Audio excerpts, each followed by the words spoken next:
Hello friends, new morning classes के YouTube channel पर आपका हार्दिक स्वागत है। हम आपके लिए ब्यावर के अंदर पहली बार स्मार्ट क्लासेस लेकर आए डिजिटल बोर्ड पर। हमारा प्रयास काफ़ी समय से था कि आपको लाइव क्लासेस उपलब्ध कराई जाए और वो दिन आपके लिए आ चुका है कि हम आपके लिए बेहतर से बेहतर क्लासेस उपलब्ध करा सकें। हम आपके लिए स्मार्ट बोर्ड क्लासेस जो लेकर आए उसका हमारा एक ही उद्देश्य है कि जो बच्चे ऑफलाइन क्लासेस नहीं ले पा रहे सेंटर पर आकर वो 12वीं क्लासें का लुत्फ़ उठा सकें। हम आपके लिए जो आज स्मार्ट बोर्ड क्लास लेकर आए उसका सबसे पहले हम स्मार्ट बोर्ड का जो हमारी टीम है, भाई हैं, वो इसका फीता काट कर शुभारंभ करेंगे। बड़े भाई साहब, अजीज़ साहब, सदाम भाई, नरेश जी, मनीष जी, और हम फिर आपके लिए आज जो मोस्ट इम्पोर्टेंट क्वेश्चन लेकर आए हैं क्यों ना वो आज आपको उपलब्ध करा सकें और निरंतर लाइव क्लासें आपको हम उपलब्ध कराते रहेंगे। हम पहले भी आपको यूट्यूब क्लासें लेकर आए थे लेकिन उस टाइम स्मार्ट बोर्ड नहीं था और हम बेहतर से बेहतर करने का पूरा प्रयास करेंगे। तो मैं बड़े भाई साहब अजीज जी से आग्रह करूँगा, आगे आएँ, सदाम जी आगे आएँ, नरेश जी और मनी जी आगे आएँ और फीता काट कर इसका शुभारंभ करें ताकि हम बच्चों को अच्छे से अच्छे क्लास से उपलब्ध करा सकें। जल्दी से आए।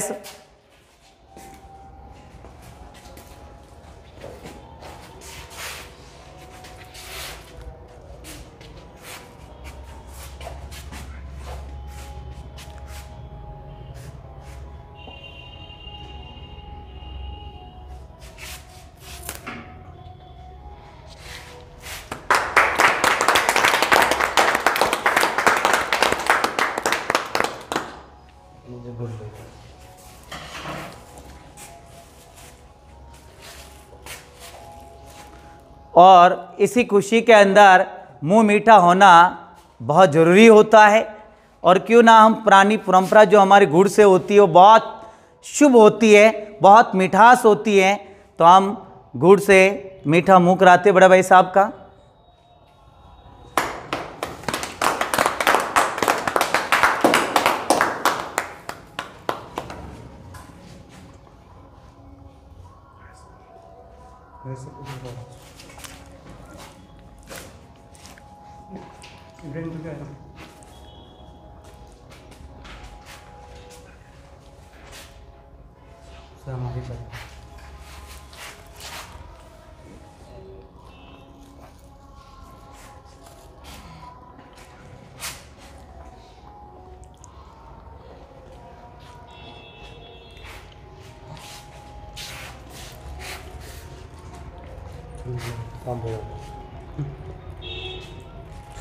ये हमारे छोटे भाई साहब न्यू मॉर्निंग का हृदय, स्पेशली राजस्थान जी के reasoning Hindi,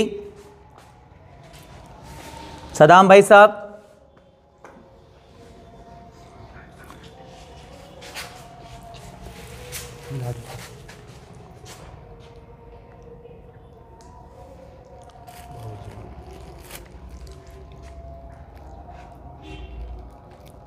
new morning classes के अंदर बाबूजी, इब्राहिम बाबूजी आगे आए।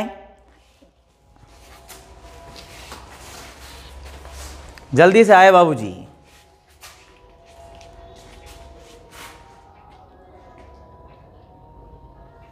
और हमारे जो ये प्लेटफॉर्म हमें उपलब्ध करा रहे हैं टेक्नीशियन हाकम भाई आगे आए कि आपको बहुत लंबा लेके जाना है, बच्चों का उद्धार करना है।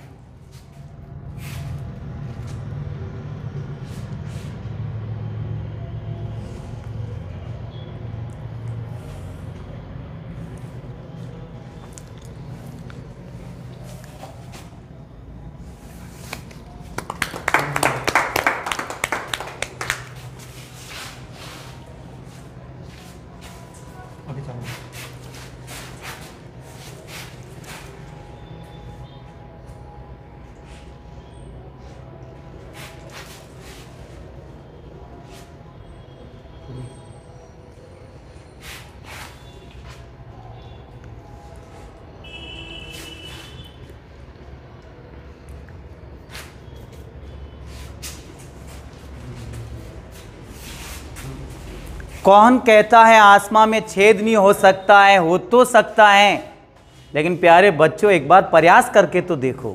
हम सब कुछ संभव कर सकते हैं। हमारे संस्थान ने लगातार लगभग 600 सिलेक्शन दिए हैं ऑफलाइन क्लासेस के माध्यम से, और हम जो आज ये प्लेटफॉर्म आपको उपलब्ध करा रहे हैं, तो हमारा एक ही उद्देश्य है कि न्यू मॉर्निंग के अंदर बच्चों को हम उद्धार कर ही रहे हैं। क्यों ना हम जो यहाँ नहीं पढ़ सकते हैं, दूर से बच्चे हैं, उन तक भी हमारी ज्ञान की ज्योति पहुँचे। और हमारी टीम बहुत कर्तव्यनिष्ठ है कि वो आपको ये उपलब्ध कराएंगे, चाहे राजस्थान जी के, चाहे इंडिया जी के, चाहे मैथ, रीजनिंग, हिंदी, इंग्लिश, सभी आपको इस प्लेटफॉर्म पर क्लास से उपलब्ध होगी। खास तौर पे हम लाइव क्लास से आपको उपलब्ध कराएंगे। हम टाइम का शेड्यूल आपको बता देंगे, उसके मुताबिक आपको क्लासें मिलती रहेगी। आज हम जो आपके लिए प्रश्नोत्तरी लेकर आए हैं, उस प्रश्नोत्तरी के अंदर हम महत्वपूर्ण 50 क्वेश्चन राष्ट्रपति के लिए और राजस्थान जीके की भी आपको 50 क्वेश्चन देखने को मिलेंगे, जो नरेश जी सर आपको उपलब्ध कराएंगे, आपके सामने प्रस्तुत होने वाले। हम फर्स्ट क्वेश्चन के ऊपर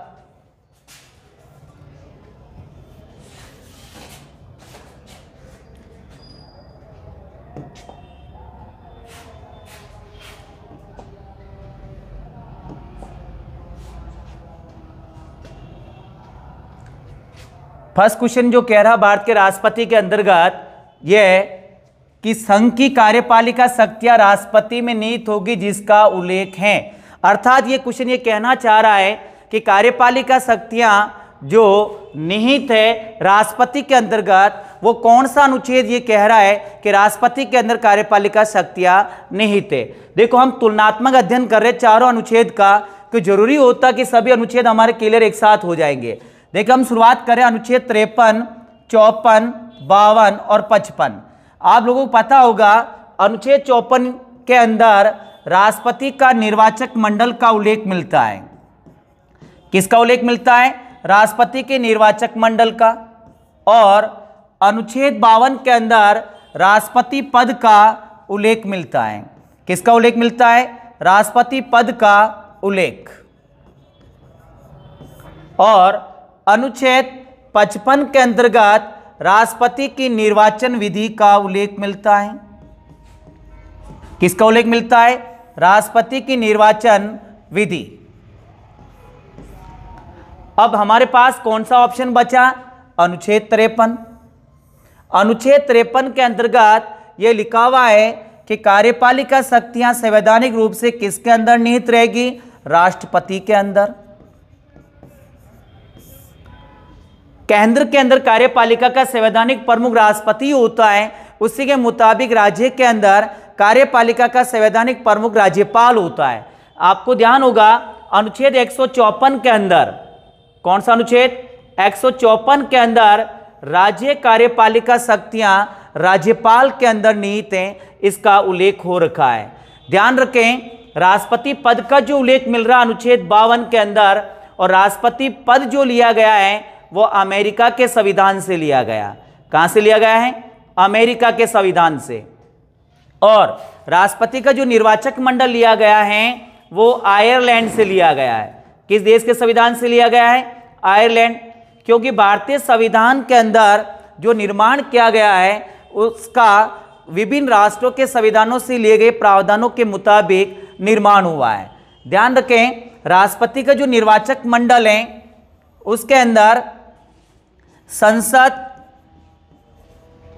प्लस विधानसभा के निर्वाचित सदस्य हिस्सा लेते हैं। ध्यान रखें मनोनीत सदस्य राष्ट्रपति का चुनाव में हिस्सा नहीं लेते हैं। संसद के अंदर लोकसभा प्लस राज्यसभा दोनों के निर्वाचित सदस्य प्लस विधानसभा के अंदर विधान मंडल के अंदर विधानसभा के निर्वाचित सदस्य हिस्सा लेते हैं। ध्यान रखें विधान परिषद के सदस्य राष्ट्रपति के चुनाव का हिस्सा नहीं हैं। और दो केंद्र शासित प्रदेश ऐसे हैं, दिल्ली प्लस पुडुचेरी, जिसके विधानसभा के सदस्य राष्ट्रपति के चुनाव में हिस्सा लेते हैं। दिल्ली और पांडिचेरी के सदस्य प्रारंभ में हिस्सेदार नहीं थे। इनको जो शामिल किया गया है भारतीय संविधान का 70वां संविधान संशोधन जो 1992 के अंदर हुआ है, जब से दिल्ली और पांडिचेरी के सदस्य भी राष्ट्रपति के चुनाव का हिस्सा बन चुके हैं। तो यह आपको क्लियर हो गया है कि कौन सा अनुच्छेद क्या कह रहा है, और राष्ट्रपति की जो कार्यपालिका शक्तियां हैं वो राष्ट्रपति में अनुच्छेद 53 के मुताबिक निहित हैं। हम चलते हैं अगले क्वेश्चन के अंतर्गत।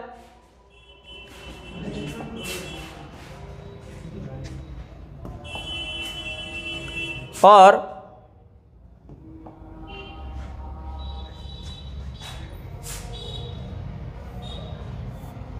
देखो, नए नए खिलाड़ी अभी सीखना पड़ेगा भाई। अपना ऑफलाइन क्लासें लिए, धीरे धीरे 1-2 क्लास के अंदर से सिस्टम से सेट हो जाएगा। हम कोशिश कर रहे हैं अच्छा करने के लिए। देखो आप सेकंड क्वेश्चन क्या कह रहा है, किस अनुच्छेद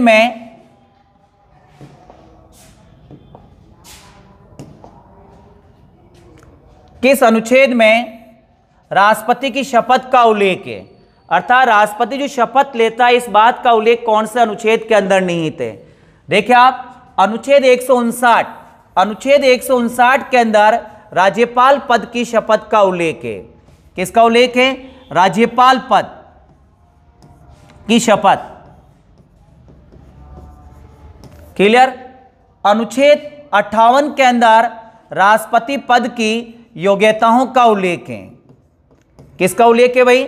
राष्ट्रपति पद की क्या क्या योग्यताएं होगी वह अनुच्छेद 58 के अंदर निहित है। और अनुच्छेद 56 के अंदर राष्ट्रपति के कार्यकाल का उल्लेख है। किसका उल्लेख है? राष्ट्रपति के कार्यकाल का। और बचा जो अनुच्छेद है 60 जो बचा है उसमें राष्ट्रपति पद की शपथ का उल्लेख है। किसका उल्लेख है? राष्ट्रपति पद की शपथ का। ठीक है भाई। और राष्ट्रपति को जो शपथ दिलाता है वो कौन दिलाता है? उच्चतम न्यायालय का मुख्य न्यायाधीश। उच्चतम न्यायालय यानी सर्वोच्च न्यायालय का जो मुख्य न्यायाधीश है वो राष्ट्रपति को शपथ दिलाता है। और इस बात का जो उल्लेख है अनुच्छेद 60 के अंदर। हम बात करते हैं नेक्स्ट क्वेश्चन की।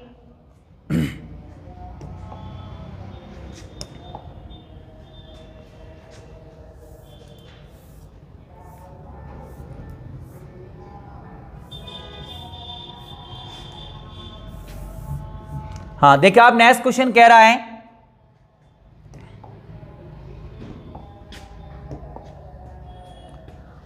भारत के प्रथम कार्यवाहक राष्ट्रपति कौन थे?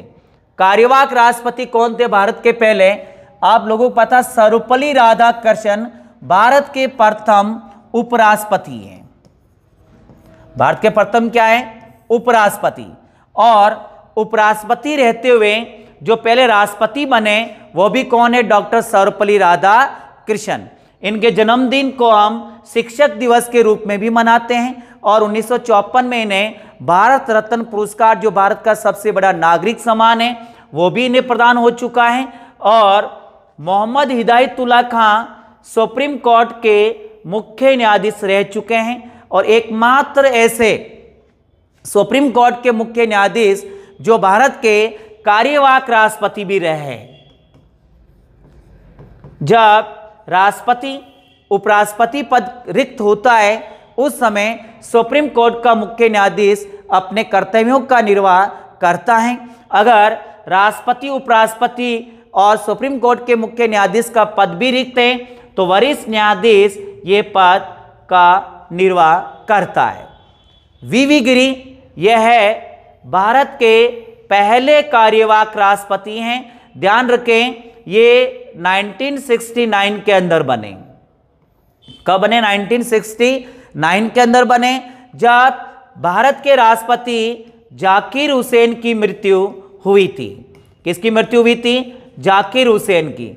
जाकिर हुसैन की मृत्यु 1969 के अंदर होती है। और जब ये भारत के राष्ट्रपति थे और उस दरमियान वीवी गिरी जो भारत के उपराष्ट्रपति थे, इन्होंने कार्यवाहक राष्ट्रपति पद का निर्वाह किया था। और बीडी जत्ती इसमें शामिल नहीं है। ठीक है, आया समझ में आपके। अब हम बात करते हैं नेक्स्ट क्वेश्चन की। नेक्स्ट क्वेश्चन है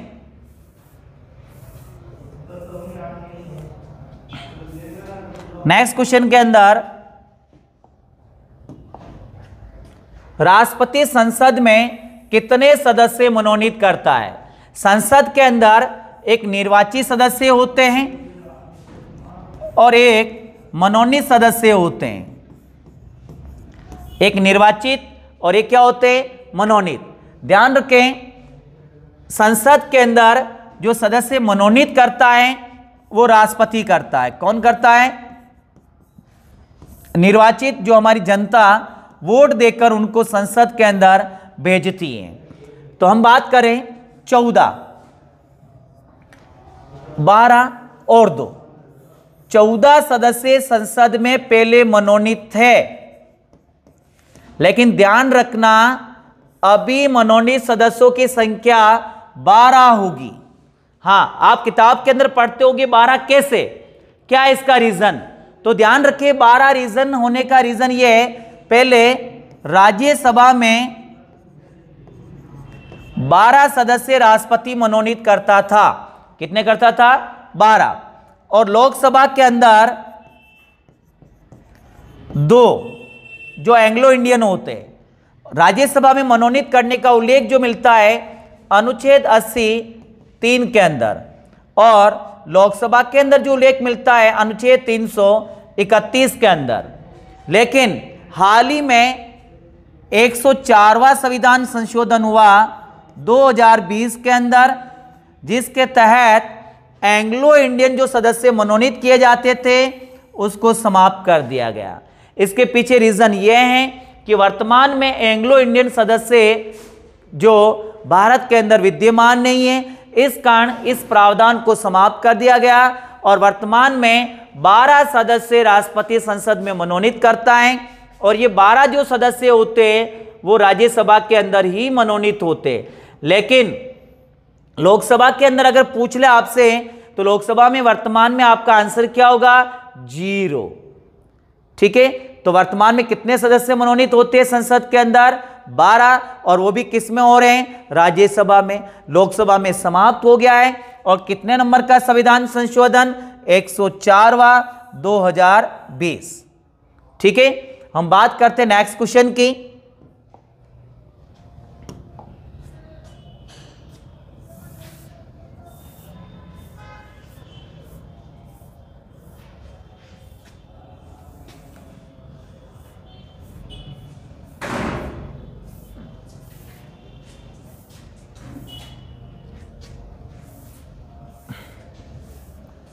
क्या बात है भाई? ओके, हाँ देखिए आप इसके अंदर भाई एक दो क्लास के अंदर ऐसा होगा, फिर आपको दिक्कत नहीं आएगी।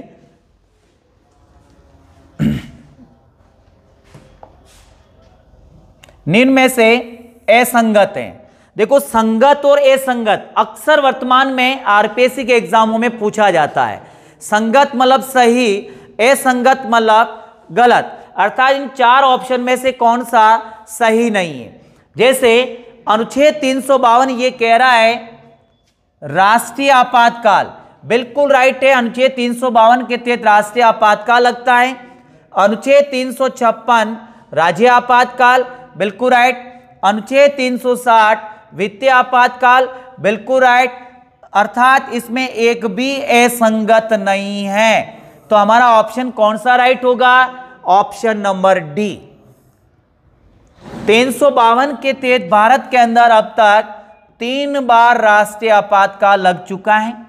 कितनी बार लग चुका है? 3 बार। फर्स्ट जो लगा है 1962 के अंदर, आप लोगों को पता होगा भारत चीन युद्ध हुआ था। और दूसरा जो आपातकाल लगा है राष्ट्रीय 1971 के अंदर, उस दरमियान भारत पाकिस्तान युद्ध हुआ। कौन सा युद्ध हुआ? भारत पाकिस्तान। और तीसरा जो आपातकाल लगा है वो 1975, उस दरमियान आंतरिक अशांति अर्थात सशस्त्र विद्रोह, वर्तमान में शब्द को सशस्त्र विद्रोह कर दिया गया है, इसके तहत यह आपातकाल लगा है।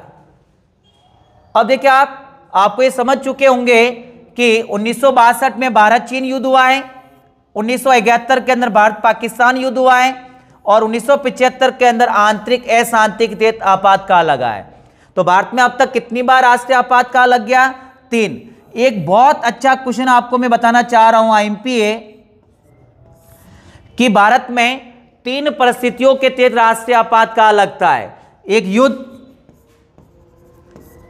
एक बाह्य आक्रमण और एक आंतरिक अशांति। हम किताबों में पढ़ते हैं, लेकिन वर्तमान में आंतरिक अशांति शब्द उल्लेख नहीं मिलेगा। क्या मिलेगा? सशस्त्र विद्रोह। अब नया शब्द आ गया तो संविधान में क्या संशोधन होकर यह शामिल किया गया। तो कितने नंबर का संविधान संशोधन? 44वां। और ये कब होता है? 1978। क्लियर? तो ये तीनों ऑप्शन आपके क्या हैं? संगत हैं, ए संगत नहीं है, सभी राइट है। हम बात करते हैं नेक्स्ट क्वेश्चन की।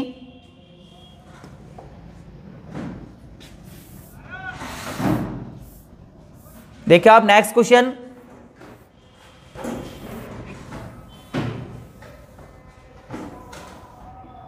हाँ नेक्स्ट क्वेश्चन है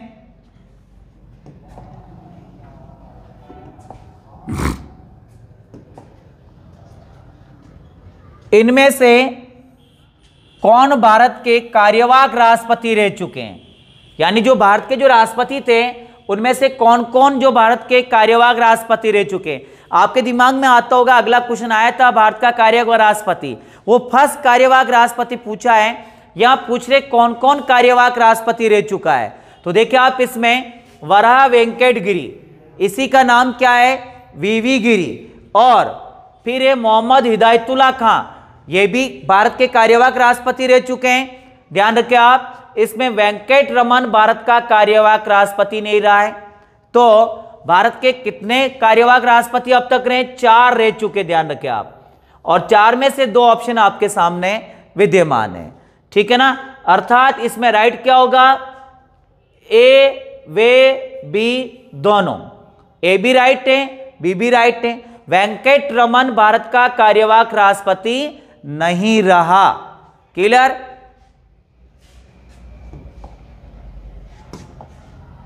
अब बात करते हैं हम नेक्स्ट क्वेश्चन की।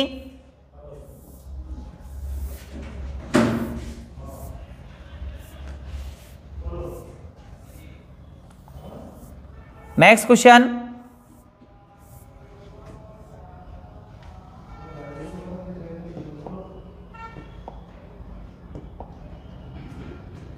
भारत की प्रथम महिला राष्ट्रपति उम्मीदवार थी।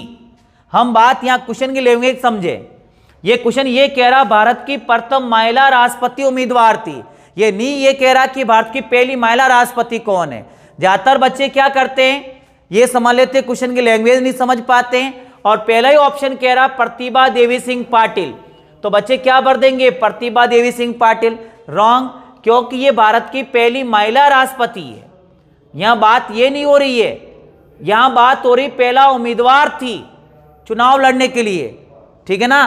तो ऑप्शन के मुताबिक इसके अंदर मनोहर होलकर होगी। हां लक्ष्मी सहगल थी, लेकिन लक्ष्मी सहगल 2002 में थी। कब थी? 2002। और मनोहर होलकर डॉक्टर जाकिर हुसैन के सामने चुनाव लड़ा था। और कब लड़ा था? 1967 के अंदर। हाँ जीती नहीं है, विजेता डॉक्टर जाकिर हुसैन साहब थे।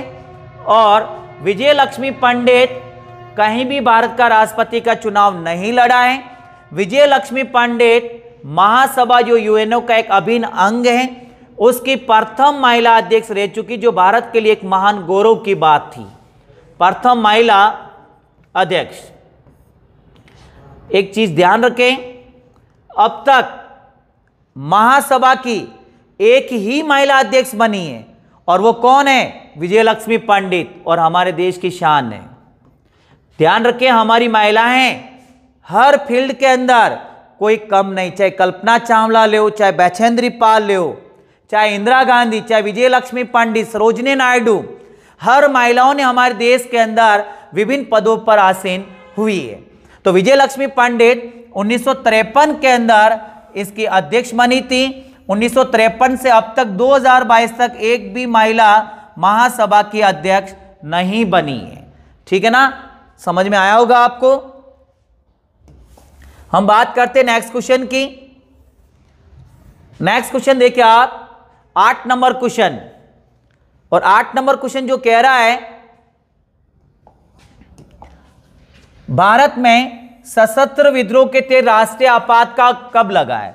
देखो, अभी थोड़ी देर पहले मैंने सशस्त्र विद्रोह का जिक्र किया है, अर्थात जो 3 परिस्थितियों में राष्ट्रीय आपातकाल लगता, बाह्य आक्रमण, युद्ध और आंतरिक अशांति। लेकिन आंतरिक अशांति शब्द को तब्दील करके क्या कर दिया गया है? सशस्त्र विद्रोह शब्द। तो सशस्त्र विद्रोह के तहत राष्ट्रीय आपातकाल कब लगा है? खास तौर पे आज की डेट में आरएस प्री के अंदर भी ये क्वेश्चन आ चुका है। डेट अक्सर एग्जाम में आ जाती है, सन अक्सर हम याद करके जाते हैं, कभी मंथ आ जाता, कभी डेट आ जाती, तो इसका आपको खास तौर पे नॉलेज रखना है। ए कह रहा है जून 1975, बी कह रहा है मई 1975, जुलाई 1975, अप्रैल 1975। हम क्या करते हैं, 75 याद करके गए लेकिन मंथ याद नहीं किया है। तो देखो आप इसके अंदर जून, मई, जुलाई, अप्रैल, ध्यान रखें जून 1975 के अंदर आपातकाल लगा है, और उस दरमियान भारत की जो प्रधानमंत्री थी इंदिरा गांधी, भारत की जो लौह महिला, और उस टाइम जो भारत का राष्ट्रपति था फखरुद्दीन अली अहमद। कौन था भाई? फखरुद्दीन अली अहमद। 1975 के अंदर, 1977 के अंदर फखरुद्दीन अली अहमद की मृत्यु हो जाती है, ध्यान रखें आप। ठीक है ना, तो ध्यान रखें 1975 जो सशस्त्र विद्रोह के तहत आपातकाल लगा, और उस दरमियान जो इंडिया के अंदर पीएम इंदिरा गांधी, राष्ट्रपति फखरुद्दीन अली अहमद, और भारत में एक बार ही सशस्त्र विद्रोह के तहत आपातकाल लगा है। मूल संविधान में सशस्त्र विद्रोह की जगह आंतरिक अशांति शब्द का प्रयोग हो रखा है, कहीं कहीं आंतरिक गड़बड़ी शब्द का भी उल्लेख मिलता है, लेकिन वर्तमान में सशस्त्र विद्रोह शब्द का उल्लेख मिलता है। नेक्स्ट देखिए आप question, next question 9 number question, बहुत अच्छे क्वेश्चन ये आपके आरपीसी के एग्जाम में या सीईटी रेट या आरएस प्री हर जगह ये क्वेश्चन आपको देखने को मिल सकते हैं। निम्न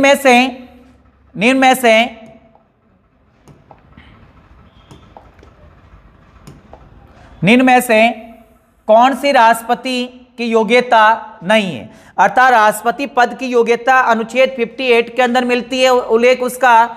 इनमें से कौन कौन सी ऐसी योग्यता जो राष्ट्रपति की योग्यता नहीं है? ये देखिए आप, भारत का नागरिक हो, बिल्कुल राइट है।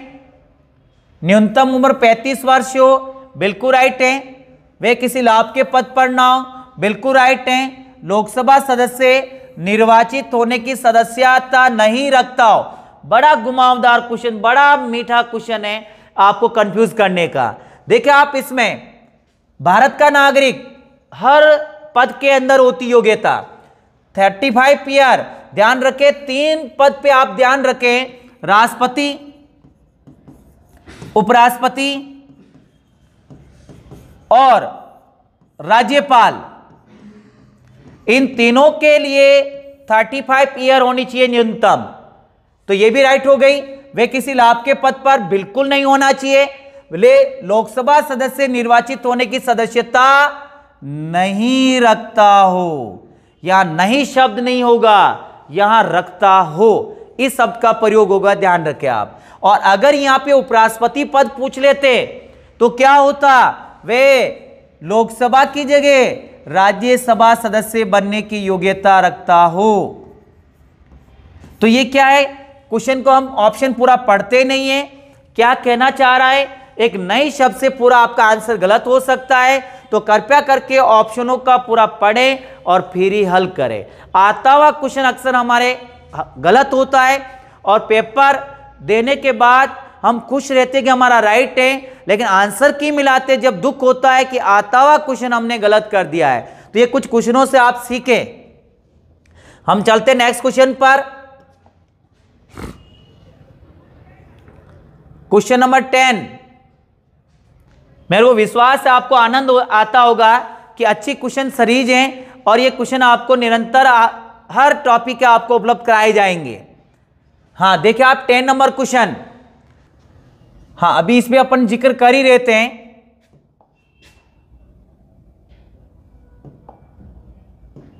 राष्ट्रपति का निर्वाचक मंडल, तो विधान परिषद के निर्वाचित सदस्य इसमें हिस्सा नहीं लेते हैं, बाकी सभी इसके अंदर हिस्सा लेते हैं। लेकिन दिल्ली पांडिचेरी को आपको नॉलेज में रखना है, ये 70वें संविधान संशोधन द्वारा 1992 के अंदर इनको शामिल किया गया है राष्ट्रपति के चुनाव का हिस्सा। और मनोनीत सदस्य राष्ट्रपति के चुनाव में हिस्सा नहीं लेते हैं, लेकिन महाभियोग की प्रक्रिया में राष्ट्रपति के खिलाफ हिस्सा लेते हैं। हाँ नेक्स्ट देखिए आप क्वेश्चन नंबर 11। देखो आप हम शुरुआत करें भाई, 1-2 क्लासों के अंदर आपको थोड़ा मुसीबत का सामना करना है और हमको भी करना है, धीरे धीरे सीख जाएंगे।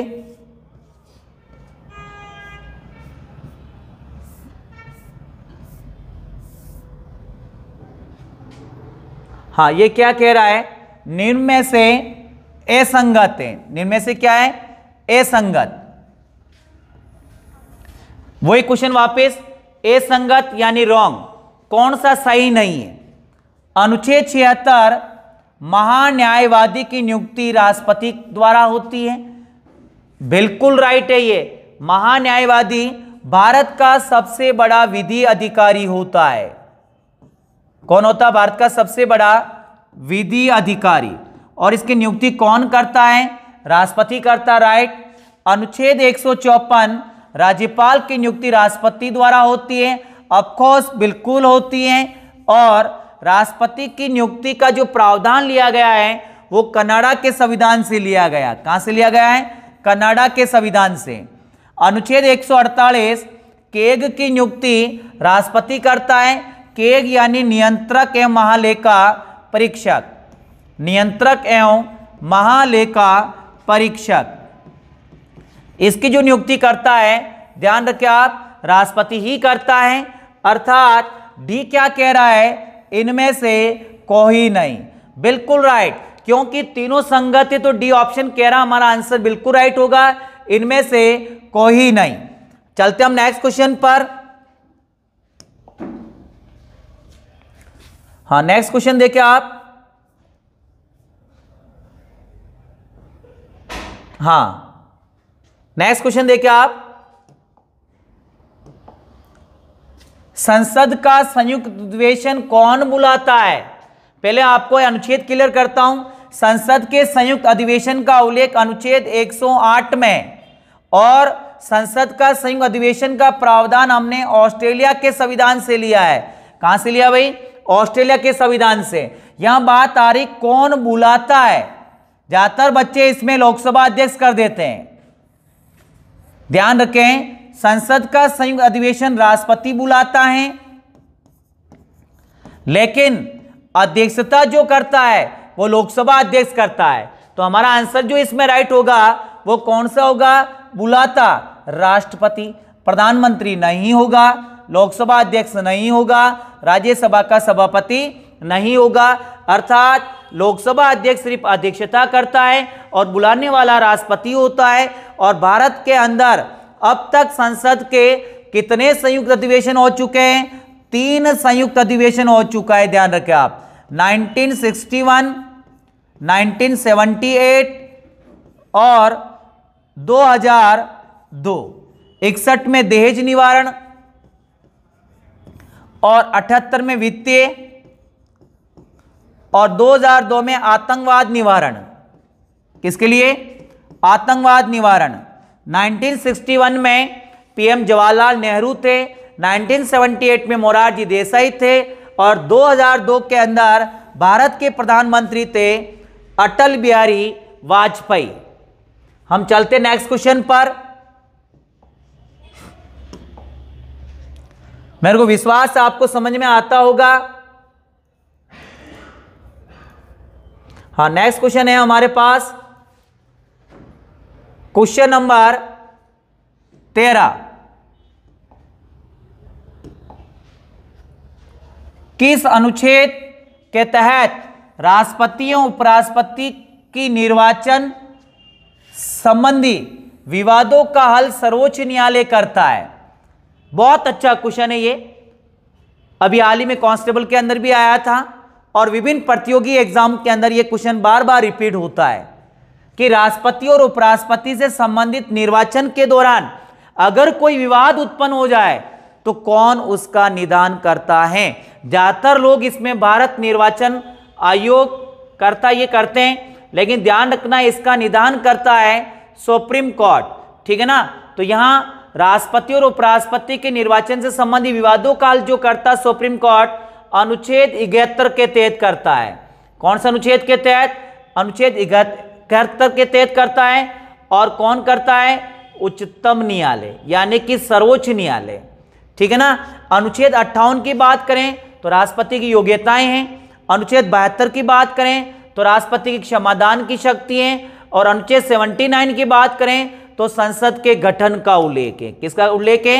संसद के गठन का। कहा गया अनुच्छेद 79 में संसद के 3 अंग है, राष्ट्रपति, लोकसभा और राज्यसभा। चलते हम नेक्स्ट क्वेश्चन पर।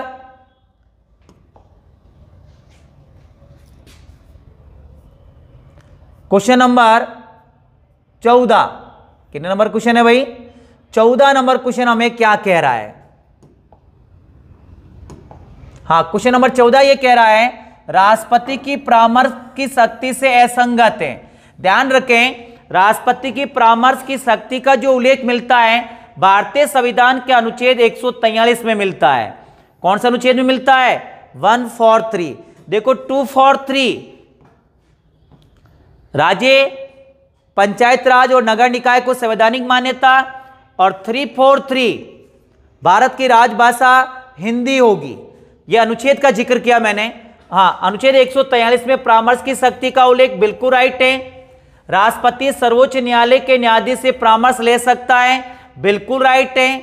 सर्वोच्च न्यायालय का न्यायाधीश राष्ट्रपति से परामर्श ले सकता, बिल्कुल राइट है। दोनों एक दूसरे के परामर्श को मानने के लिए बाध्य हैं। बाध्य हैं क्या? नहीं है। क्या होगा? नहीं है। अरे भाई, परामर्श को मानने के लिए बाध्य क्यों होंगे? परामर्श ले सकते हैं लेकिन मानने के लिए दोनों ही पार्टी बाध्य नहीं है। तो इस चीज का आपको नॉलेज में रखना है। क्वेश्चन की लैंग्वेज को समझो, थोड़ा ऑप्शन को थोड़ा सा समझ के हल करोगे तो आसानी से आंसर हमारा निकल जाएगा। चलते हम नेक्स्ट क्वेश्चन पर।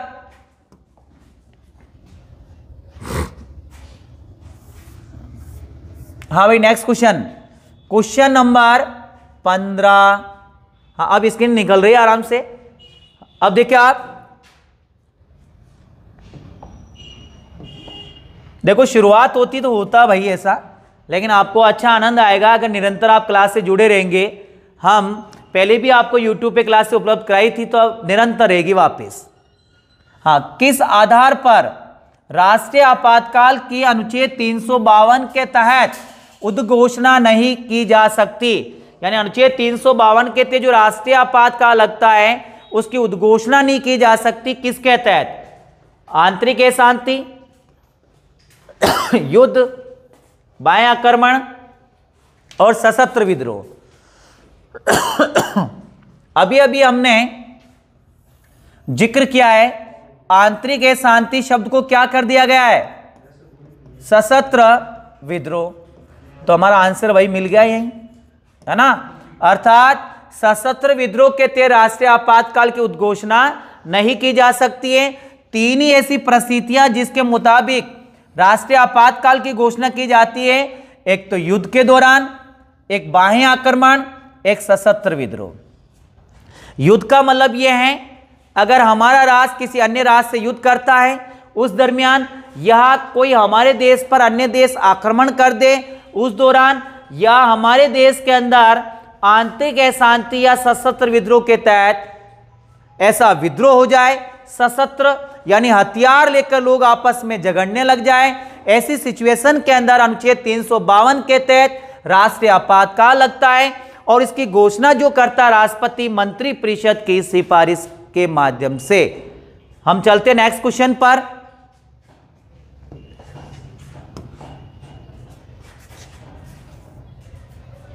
Question number 16। हाँ देखिए क्वेश्चन नंबर 16, भारत के राष्ट्रपति व उपराष्ट्रपति के पद रिक्त होने की स्थिति में कौन उनके कर्तव्य का निर्वाह करेगा। अगर राष्ट्रपति का पद रिक्त हो जाए, उपराष्ट्रपति का पद रिक्त हो जाए, उस दौरान राष्ट्रपति का पद, देखो राष्ट्रपति भारत का पहला नागरिक होता है, फर्स्ट नागरिक का पद रिक्त नहीं रह सकता, एक दिन भी ध्यान रखें आप। तो उस दरमियान कौन उस पद पर कार्य करेगा। ऑप्शन ए देखते आप, लोकसभा अध्यक्ष, सवाल ही नहीं उठता, लोकसभा अध्यक्ष नहीं होगा। राज्यसभा का सभापति देखते हम अभी, नहीं राज्यसभा का सभापति होता कौन है, पहले देखें आप, उपराष्ट्रपति होता है। बिल्कुल, हमने क्वेश्चन को अलग तरीके से पूछ लिया आपको, डायरेक्ट उपराष्ट्रपति शब्द का प्रयोग। एक मिनट, राष्ट्रपति पद रिक्त होता तो उपराष्ट्रपति कार्य करेगा अनुच्छेद 65 के तहत, लेकिन यह कह रहा है राष्ट्रपति और उपराष्ट्रपति इसका भी साथ में नाम है, तो यह भी ऑप्शन नहीं होगा। महान्यायवादी, अटॉर्नी जनरल नहीं होगा। उस दरमियान भारत का मुख्य न्यायाधीश इस पद का निर्वाह करेगा, और ऐसा इंडिया में अब तक एक बार हो चुका है, और यह हुआ था 1969 के अंदर। कब हुआ था? 1969 के अंदर। उस दरमियान भारत का सुप्रीम कोर्ट का मुख्य न्यायाधीश मोहम्मद हिदायतुल्लाह खान ने इस पद का निर्वाह किया था। ठीक है ना, जब राष्ट्रपति का पद रिक्त हो तो उपराष्ट्रपति, और दोनों पद रिक्त हो तो सुप्रीम कोर्ट का मुख्य न्यायाधीश, और तीनों ही रिक्त हो तो सुप्रीम कोर्ट का वरिष्ठतम न्यायाधीश। ठीक है ना, लेकिन ऐसी सिचुएशन अभी तक इंडिया में एक भी बार नहीं हुई है। सुप्रीम कोर्ट में अधिकतम 34 न्यायाधीश होते हैं, उसमें जो सीनियर होता है तीनों का पद रिक्त होने पर वो इस पद का निर्वाह करता है। Next question, question number 17। Question number 17 क्या कहना चाह रहे हैं? राष्ट्रपति की मृत्यु वे त्यागपत्र की अवस्था में उपराष्ट्रपति राष्ट्रपति का कार्य करता है। देखो अभी मैंने कहा राष्ट्रपति का पद रिक्त होगा तो कौन कार्य करेगा? उपराष्ट्रपति करेगा। अनुच्छेद 65 में सीधा सीधा लिखा हुआ ये, और 64 में ये लिखा हुआ उपराष्ट्रपति राज्यसभा का सभापति होता है। राज्यसभा का क्या होता है? सभापति।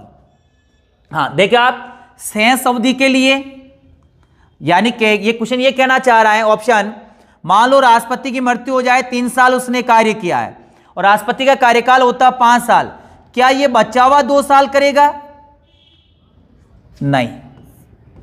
ऑप्शन नंबर बी, अधिकतम 4 माह की अवधि के लिए नहीं, अधिकतम 6 माह की अवधि के लिए, डी कह रहा अधिकतम 1 वर्ष की अवधि के लिए, ये डी नहीं होगा, अधिकतम 6 माह के अवधि तक वो कार्य करेगा।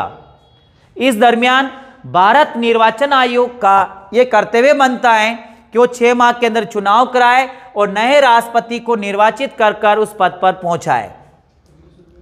नेक्स्ट क्वेश्चन,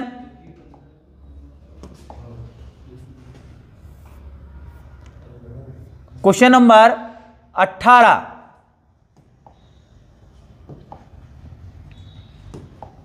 हाँ 18 क्या कह रहा है?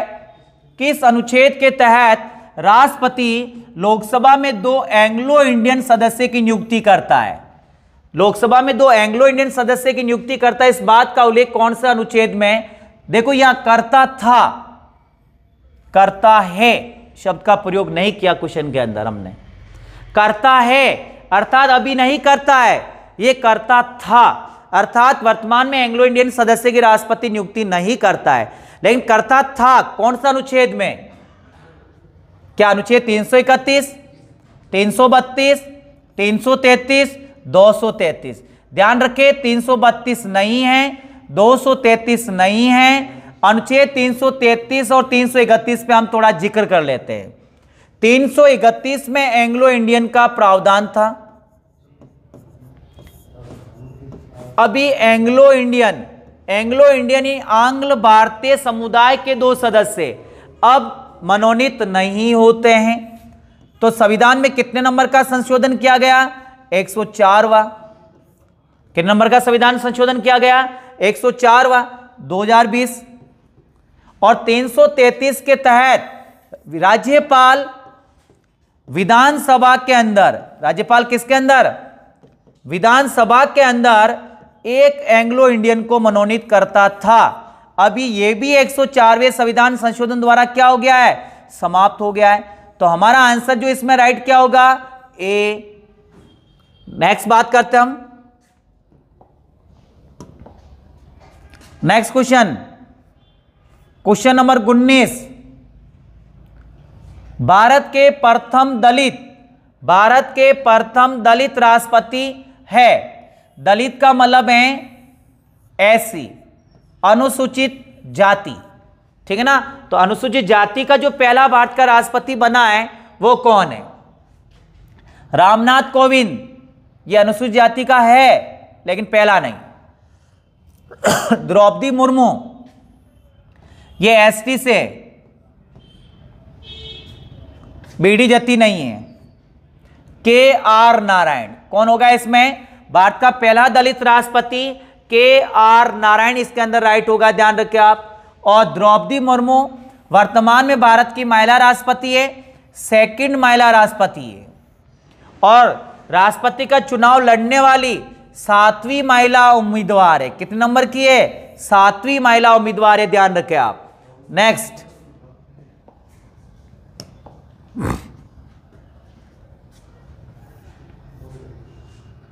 हाँ, नेक्स्ट है क्वेश्चन नंबर 20।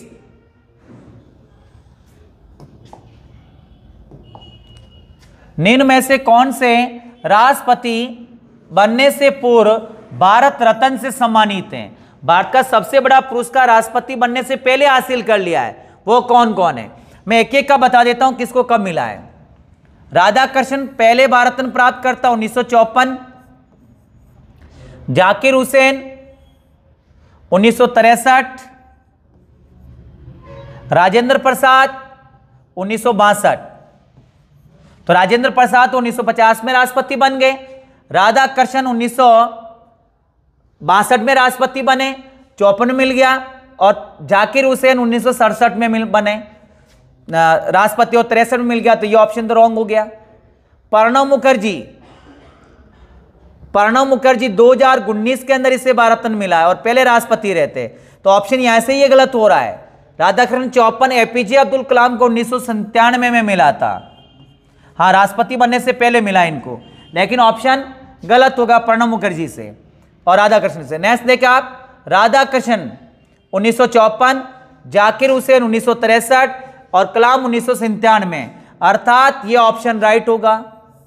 क्यों? राधाकृष्णन जी 1962 में राष्ट्रपति बनते, जाकिर हुसैन ये 62, जाकिर हुसैन 1967 और कलाम साहब बाद में बनते 2002। इस कारण हमारा आंसर क्या राइट होगा? सी। तो उपयोग सभी सही है, ये गलत होगा, ठीक है ना। ज्यादातर क्या करते लोग, उपयोग सभी सही है और उसको डायरेक्ट टिक मार देते। तो डायरेक्ट टिक नहीं मारें, थोड़ा गौर करें। Next question number 21। कितने नंबर क्वेश्चन बात कर रहे हैं हम? 21 की। भारत का एकमात्र राष्ट्रपति जिन्होंने 4 प्रधानमंत्रियों का कार्यकाल देखा है, एक प्रधानमंत्री नहीं 4 प्रधानमंत्रियों का कार्यकाल देखा है, वो कौन है? राजेंद्र प्रसाद नहीं होगा, ज्ञानी जैल सिंह नहीं, एपीजे अब्दुल कलाम नहीं, शंकर दयाल शर्मा राइट होगा। कौन सा राइट होगा? Shankar Dayal Sharma. Next question,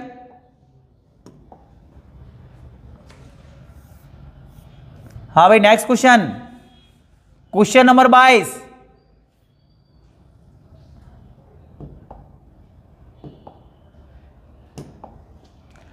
number देखें,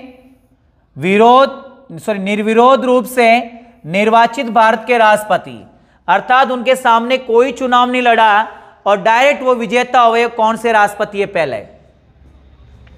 राजेंद्र प्रसाद नहीं, डॉक्टर एपीजे अब्दुल कलाम नहीं, वीवी गिरी नहीं, तो कौन बना? नीलम संजीव रेड्डी। 1969 में ये चुनाव हार जाते हैं और 1977 में यह भारत के पहले निर्विरोध राष्ट्रपति बनते।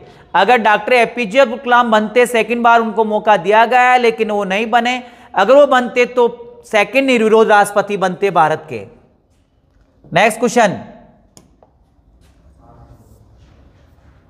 Question number 23। क्वेश्चन नंबर 23,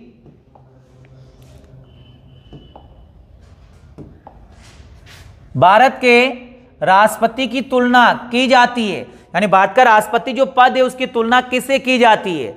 ए कह रहा है अमेरिका के राष्ट्रपति से, बी कह रहा ब्रिटेन के राजा से, कनाडा के राष्ट्रपति से, ब्रिटेन के प्रधानमंत्री से। अर्थात यहां ये दोनों रॉन्ग है। हम बात करते हैं इन दोनों के ऊपर। एक तो कह रहा है ब्रिटेन के राजा और एक कह रहा है ब्रिटेन के प्रधानमंत्री। ध्यान रखना है, राष्ट्रपति के पास नाममात्र की शक्तियां होती है, उसी के मुताबिक ब्रिटेन के अंदर ब्रिटेन के प्रधानमंत्री के पास क्या होती है? नाममात्र की शक्तियां। राजा के पास पावर होती है। अर्थात यहां पे राइट क्या होगा हमारा? डी, ब्रिटेन के प्रधानमंत्री के समान। नेक्स्ट क्वेश्चन,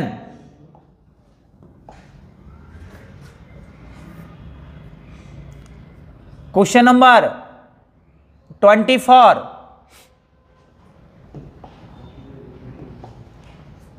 द्वितीय मतगणना के आधार पर विजयी होने वाले राष्ट्रपति, यानी सेकंड मतगणना के मुताबिक जो राष्ट्रपति बना वो कौन है?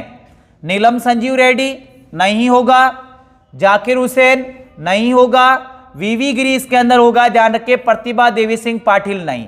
और यही भारत के पहले क्या बने थे? कार्यवाहक राष्ट्रपति भी बने थे। ध्यान रखें आप। नेक्स्ट क्वेश्चन,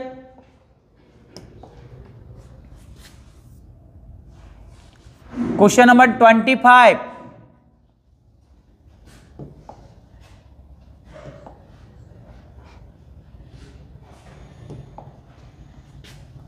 मंत्रिपरिषद द्वारा राष्ट्रपति को दी गई सलाह की जांच की जा सकती। कितना अच्छा क्वेश्चन है ये कि मंत्रिपरिषद द्वारा राष्ट्रपति की दी गई सलाह की क्या जांच की जा सकती है? ये कह रहा है सर्वोच्च न्यायालय द्वारा, लोकसभा द्वारा गठित जांच समिति द्वारा, राज्यसभा द्वारा। ये सलाह जांच के दायरे में नहीं आती। घुमा दिया क्वेश्चन ने। ध्यान रखें आप, यह क्वेश्चन एक इतना अच्छा है कि ज्यादातर इसमें कंफ्यूज होंगे और इसमें आंसर हमारा राइट होगा है ये सलाह जांच के दायरे का हिस्सा नहीं है। लोग करेंगे इसमें सुप्रीम कोर्ट या फिर लोकसभा द्वारा गठित जांच समिति के द्वारा। क्वेश्चन आया समझ में आपके? देखिए आप, नेक्स्ट क्वेश्चन सीरीज जो है वो हम कल लेकर आएंगे। अभी हमने शुरुआत की है और हमारा वादा है कि कल आपको पूरे के पूरे क्वेश्चन देंगे। कारण ये हुआ है कि हम शुरुआत की है अभी आज, और कल से हम निरंतर से सिस्टम से क्लासों को सेटल कर पाएंगे। और आपके पीरियड सर, न्यू मॉर्निंग के नरेश जी सर भी आपके समकक्ष कल उपस्थित होंगे राजस्थान जी के लेकर। बस आप अपना धैर्य बना के रखें, जिस प्रकार से आज आपने धैर्य बना के रखा है उसी के मुताबिक। और कल हम 6 बजे आपको फिक्स टाइम पे मिलेंगे और आपको लाइव क्लास लेकर मिलेंगे। तो नरेश जी सर से मैं आग्रह करता हूं आगे आए। आपको कल ये सर क्लास लेकर मिलेंगे, मैं भी मिलूंगा, लेकिन आज के लिए यहीं तक हम रुक रहे हैं। बहुत बहुत धन्यवाद।